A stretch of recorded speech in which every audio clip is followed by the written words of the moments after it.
Morning everyone. आइए आज हम पढ़ेंगे 10th क्लास के एक चैप्टर है, जिस चैप्टर का नाम है आपका लेसन 2 है आपका, और वो आपका लेसन है बहुपद पॉलिनोमियल्स। सबसे पहले हम जानने का प्रयास यह करेंगे कि बहुपद क्या है। सबसे पहले हम बहुपद का डिफिनीशन जानेंगे। तो आइए हम बहुपद का डिफिनीशन लिखते हैं। चलिए, बहुपद का डिफिनीशन हुआ किसी निश्चित चर में लिखा गया वैसा बीजीय व्यंजक जिसमें उपस्थित चर का घात और ऋणात्मक पूर्णांक हो, उसे बहुपद कहते हैं। जो बहुपद होना चाहिए हमारा मानक रूप में होना चाहिए। मानक रूप का अर्थ होता है या तो बहुपद आरोही क्रम में हो, नहीं तो अवरोही क्रम में, यानी सजा देना चाहिए। तो जैसे भी एग्जाम्पल देखते हैं, आइए एग्जाम्पल हो जाएगा आपका 3x² + 6x + 9, 2x² + √2x + 3, x² - 1, √x²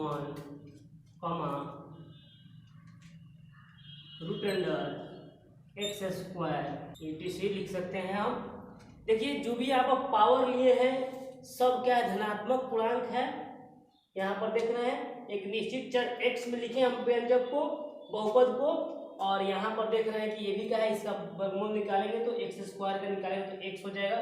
यह एक निश्चित चर में हो गए, तो यह आपका व्यंजक जो भी है बीजीय व्यंजक, ये आपका बहुपद कहलाएगा। अब ध्यान देंगे, यहाँ पर बहुत सारे बीजीय व्यंजक जो होते हैं कि बहुपद नहीं भी होते हैं। जैसे कि मान लीजिए यहाँ पर मैं बात करूं 1/x - 1, ये बहुपद नहीं है, क्योंकि इसका घात जब हम मानक रूप में लिखेंगे और पूर्णांक नहीं हो पाएगा। और जैसे नेक्स्ट हम देखते हैं, एग्जाम्पल लेते हैं, ये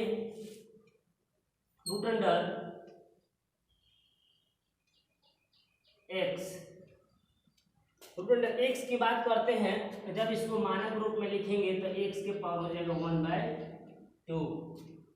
तो ये देख रहे हैं यहाँ पर पावर धनात्मक है लेकिन पूर्णांक में नहीं है, इसीलिए आपका बहुपद नहीं होगा। ठीक है, पावर पूर्णांक में होना चाहिए और प्लस में होना चाहिए। पूर्णांक का अर्थ है पूरा अंक होना चाहिए। देख रहे हैं यहाँ पर आधा मादा रहेगा, उससे काम चलने वाला नहीं है, इसीलिए ये सब बहुपद नहीं है।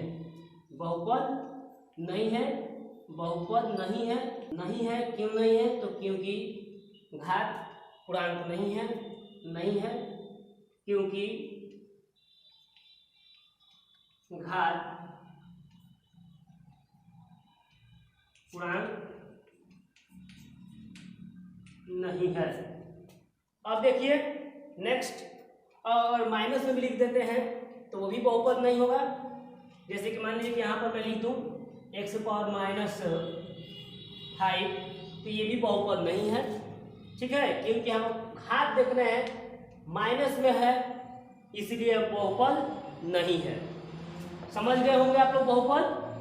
अब हम यहाँ पर बात करेंगे बीजीय व्यंजक, चर और अऋणात्मक का अर्थ समझ गए आप लोग। यानी मतलब नहीं, ऋणात्मक मतलब नेगेटिव जो मान होता है, मतलब ऋणात्मक नहीं होना चाहिए। अब पूर्णांक का अर्थ होता है पूरा अंक। बीजीय व्यंजक का थोड़ा सा हम बात करेंगे यहाँ पर कि बीजीय व्यंजक क्या होता है। तो चर और अचर राशि से, चर और अचर राशि से जो हमारा व्यंजक प्राप्त होता है उसी को हम लोग कहते हैं बीजीय व्यंजक। अब यहाँ पर मेरा क्वेश्चन उठता है कि सर चर राशि क्या है और अचर राशि क्या है? देखिए, चर राशि मतलब वैसी राशि जिसका मान बदलता रहता है उसे चर राशि कहते हैं। वैसी राशि जिसका मान बदलता रहता है उसे क्या कहते हैं? हम चर राशि कहते हैं या चर कहेंगे। अचर मतलब जिसका मान न बदले उसको हम क्या कहते हैं? अचर कहते हैं। जैसे यहाँ पर मैं बात करूँ, पहले चर की बात करता हूँ, तो चर में हो जाएगा आपका, जैसे कि मानिए यहाँ पर लिख दूँ मैं 3x + 5। जब वैल्यू हम x का मान रखेंगे 1 2 3 ऐसे मान लीजिए डॉट डॉट डॉट, तो इस व्यंजक जो है व्यंजक का वैल्यू बदलते जाएगा। अगर हम 1 रखेंगे तो 8 हो जाएगा, 2 रखेंगे तो 11 हो जाएगा। इस प्रकार हम रखते जा रहे हैं तो हमारा चर राशि का जो व्यंजक है इसका मान बदलते जा रहा है। अचर राशि की हम बात करें तो अचर राशि में मान लीजिए यहाँ पर मैं लिख दूं 5 10 -3, तो ये एक फिक्स वैल्यू हो गया, ये बदलने वाला नहीं है, तो ये हमारा हो गया अचर या अचर राशि। चलिए इतना समझ गए होंगे आप लोग। नेक्स्ट आगे बढ़ते हैं हम। जो परिभाषा में बात आई है उसी को मैं जिक्र किया हूँ, समझाने का प्रयास किया हूँ, और अब आगे हम देखेंगे बहुपद प्रकार कितने होते हैं। तो देखिए बहुपद के प्रकार में बहुपद को हम 2 प्रकार यहाँ पर बांटेंगे। पहला हम बहुपद को प्रकार जो पढ़ेंगे तो पहला मान लीजिए हम घात के आधार पर कर रहे हैं और एक दूसरा है पद के आधार पर। तो यहाँ पर मेरा हेडिंग हो जाएगा बहुपद के प्रकार किसके आधार पर बाबू? घात के आधार पर। घात के आधार पर हम बहुपद के प्रकार पढ़ेंगे। पहला हो जाएगा हमारा रैखिक बहुपद। रैखिक बहुपद का डिफिनीशन होगा, लिख दूं, चलिए लिखिए देता हूं। वैसा बहुपद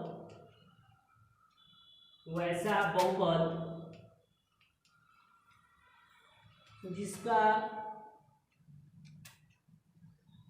वैसा बहुपद जिसमें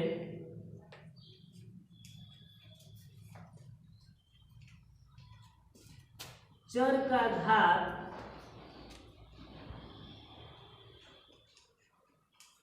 एक हो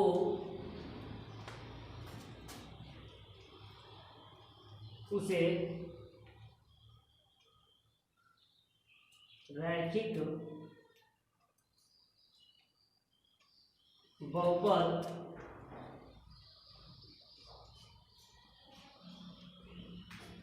कहते हैं। एग्जाम्पल में हो जाएगा हमारा, मैं रैखिक बहुपद का बात कर रहा हूं तो रैखिक बहुपद का एग्जाम्पल हो जाएगा आपका 2x + 1, ऐसे हम लिख सकते हैं x - 6, 9x + 5 लिख सकते हैं आप, x भी लिख सकते हैं। और बात करूँ यहाँ पर तो मैं मान लीजिए लिख दूँ 4x + 1, तो ये सब हमारा हो जाएगा रैखिक बहुपद।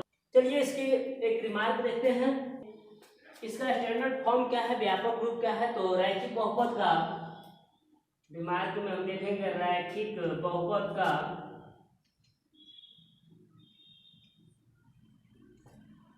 व्यापक रूप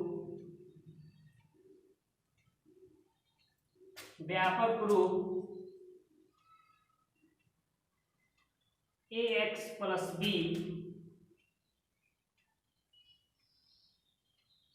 होता है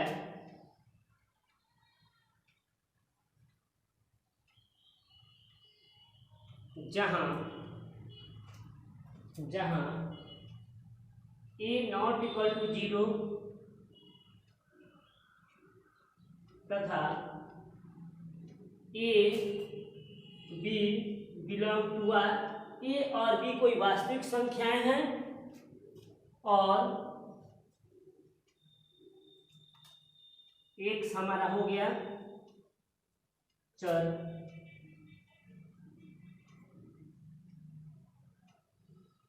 राशि है। चलिए अब इसके आगे हम पढ़ेंगे। रैखिक के बाद होता है हमारा सेकेंड है द्विघात बहुपद, हेडिंग डालेंगे हम द्विघात बहुपद। इसका डिफिनीशन हो जाएगा हमारा वैसा बहुपद जिसमें चर का घात 2 हो उसे द्विघात बहुपद कहते हैं। मतलब वैसा बहुपद जिसमें चर का जो अधिकतम पावर होना चाहिए, हमारा जो घात होना चाहिए, कितना होना चाहिए, 2 होना चाहिए, उसे हम द्विघात बहुपद कहते हैं। एग्जाम्पल देखते हैं कैसा होना चाहिए मेरा। मान लीजिए यहाँ पर मैं लिख दूं x² प्लस 3x प्लस 1, मैं लिख दूं यहाँ पर x² प्लस √3x माइनस 1, मैं लिख दूं यहाँ पर x² minus 1, 9x² 4x² minus 2x। तो ये सब जो है ये हमारा द्विघात बहुपद है, जिसमें उपस्थित चर का जो मैक्सिमम पावर है, अधिकतम जो पावर है कितना, सब में देख रहे हैं कि 2 है, तो उसे हम कहेंगे द्विघात बहुपद। इसका भी व्यापक रूप होता है, तो रिमार्क हम एक लिखेंगे द्विघात बहुपद का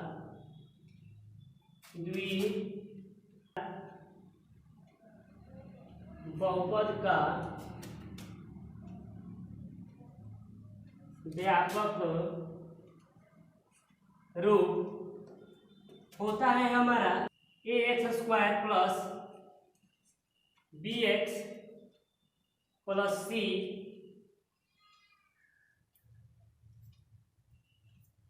होता है, जहां a नॉट इक्वल टू 0 तथा a b एवं c बिलोंग टू R और x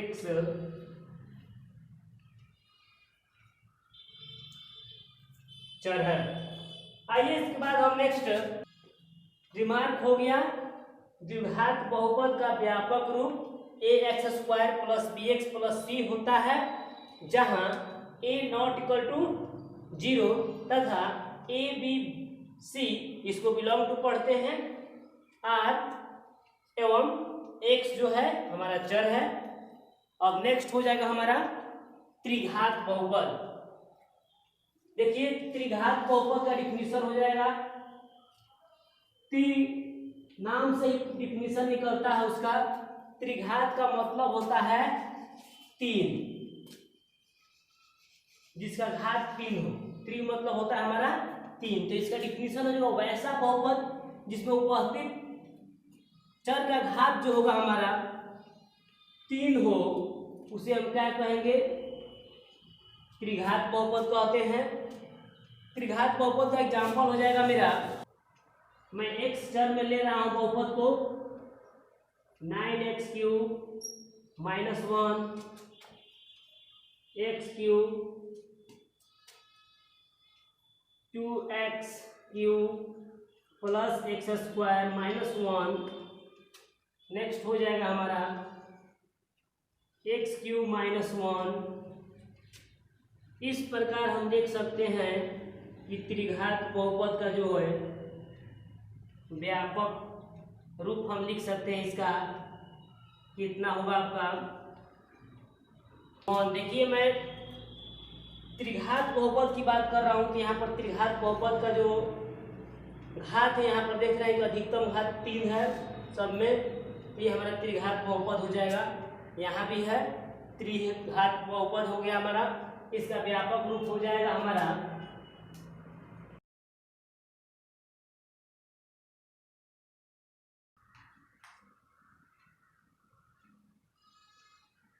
A not equal to 0। ये कभी भी 0 नहीं होना चाहिए, जो x³ का जो साथ होना चाहिए वहां पे 0 नहीं होना चाहिए हमारा, नॉट इक्वल टू 0। और a b c एवं d बिलोंग टू R और x हमारा चर राशि है।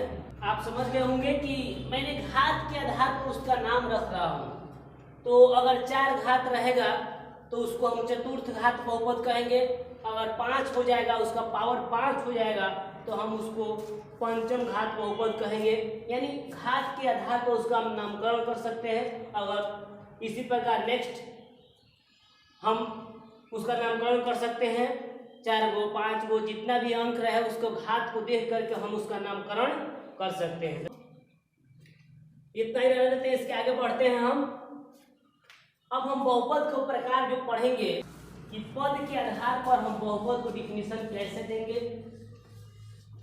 एक तो पहली बात यह है कि बहुपद का घात क्या होता है। तो बहुपद का घात किसी बहुपद में जो उपस्थित चर का अधिकतम घात होता है उसी को हम लोग बोलते हैं बहुपद का घात। जो चर का अधिकतम पावर रहेगा उसको हम लोग बोलेंगे बहुपद का घात बोलते हैं। अब हम बहुपद के पद के बारे में जानेंगे, यानी खंड यहाँ पर देखिए कर रहे हैं हम प्रकार में हम पढ़ने जा रहे हैं पद टर्म। तो इसमें पहला हो जाएगा हमारा एक पदी बहुपद। एक पदी बहुपद का डिफिनीशन हो गया वैसा बहुपद, बहुपद तो होगा लेकिन कैसा बहुपद होगा, तो वैसा बहुपद जिसमें एक पद हो उसे एक पदी बहुपद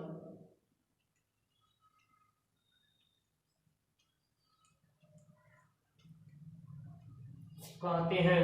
देखिए एग्जाम्पल हो जाएगा आपका, पद से मतलब है हमको, तो मैं यहां पर अगर लिख दूं x के पावर 100 तो मेरा पद इसमें एक गो है, एक पदी बहुपद कहलाएगा। अगर मैं लिख दूं यहाँ पर 2x तो ये भी इसमें पद एक है।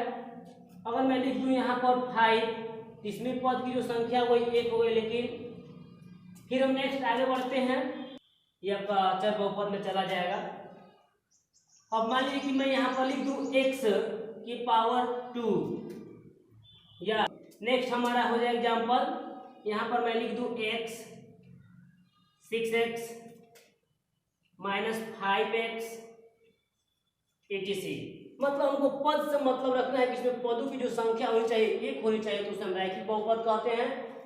अगर कोई व्यक्ति बोल दे कि अगर 2 पद रहेगा तो उसे क्या कहेंगे, तो आइए दूसरा हम देखते हैं उसको हम कैसे डिफिनीशन देंगे। सेकेंड हो जाएगा द्विपदी बहुपद। डिफिनीशन हो जाएगा वैसा बहुपद जिसमें 2 पद हो उसे द्विपदी बहुपद कहते हैं।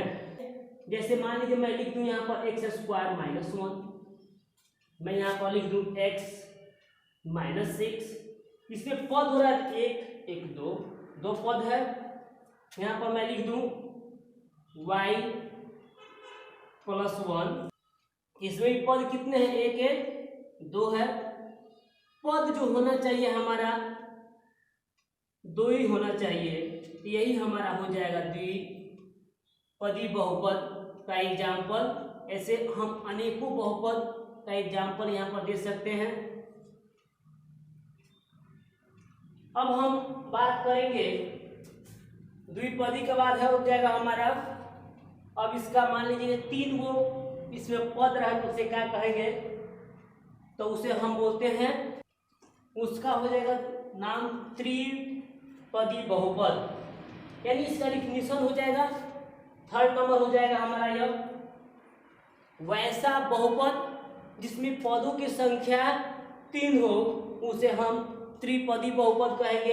एग्जाम्पल में हो सकता है हमारा 2x square plus x minus 1। पद की बात में करूँ तो 1 2 3 गो पद है इसमें, और मान लीजिए ऐसे भी लिख सकते हैं x cube minus 2x minus 3 यहाँ पर। यहाँ पद जो है 1 2 3 है। नेक्स्ट हम लिख सकते हैं x स्क्वायर प्लस x -6। इसमें पद देख रहे हैं, प्रत्येक जो एग्जाम्पल है उसमें पदों की जो संख्या हो रहा है हमारा कितना हो रहा है बाबू, 3 हो रहा है। तो इसका नाम हो गया त्रिपदी बहुपद। इस प्रकार हम लोग पद के आधार पर भी उसका नाम रख सकते हैं। अगर उसमें 4 गो पद हो चतुर्थ पदी बहुपद कह सकते हैं हम। इसी प्रकार पद के आधार पर उसका नामकरण कर सकते हैं। हम नेक्स्ट हेडिंग देखते हैं, बहुपद का शून्यक, यानी बहुपद का शून्यक क्या होता है। तो इसका डिफिनीशन होता है बहुपद का वह मान जो उस बहुपद में